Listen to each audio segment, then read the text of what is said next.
आज माझा पूर्ण 1.5 किलोचा केक झाला आहे पूर्ण मेल्ट. तर कस्टमरला केक एकतर लेट ऑर्डर दिली, वरून तो लवकर पाहिजे होता, तरी पण तो 8:30 वाजता डिलिव्हर करायचा होता. त्याच्या अंदाजाने तो रेडी केला होता. बट काय झालं, टेम्परेचर आपल्या इथं एवढं हाय आहे, एवढी गरमी आहे की चॉकलेट केक जास्त वेळ टिकत नाहीत आणि लगेच मेल्ट होतात. तर ज्यावेळेस केक आपण बनवतो त्यावेळेस आधी 2 तास तरी सेट करून फ्रीजमध्ये सेट करून द्यायचा, जेणेकरून तो कस्टमरपर्यंत व्यवस्थित जाईल त्यासाठी. तर माझा तो केक पूर्ण मेल्ट झालेला आहे. तो कस्टमरने परत रिटर्न पाठवला. तो एकतर पेमेंट पण त्याचं घेतलं नव्हतं ॲडव्हान्स, आणि प्लस केक एवढा मेल्ट झाला होता, त्याला एक परत 10-15 मिनटं वेळ गेला डेकोरेशनसाठी. आणि त्यांना परत ते बोले 9:30पर्यंत जर केक आणून दिला तरच आम्ही केक घेणार म्हणून.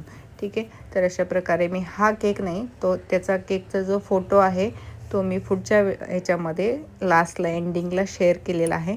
तर हा सेमी फाउंडंट केक आहे, हार्ट शेपमध्ये, राऊंड शेपमध्ये आहे. त्याच्यावरती सगळे हार्टचे कटिंग आहेत.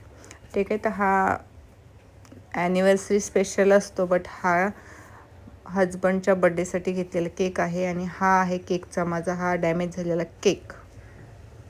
त्याच्यानंतर हा केक मी असा परत रिपेअर करून दिलेला आहे. ह्याचा आधीचा लुक हा असा होता. तर भेटूया आपण नेक्स्ट व्हिडिओमध्ये. बाय.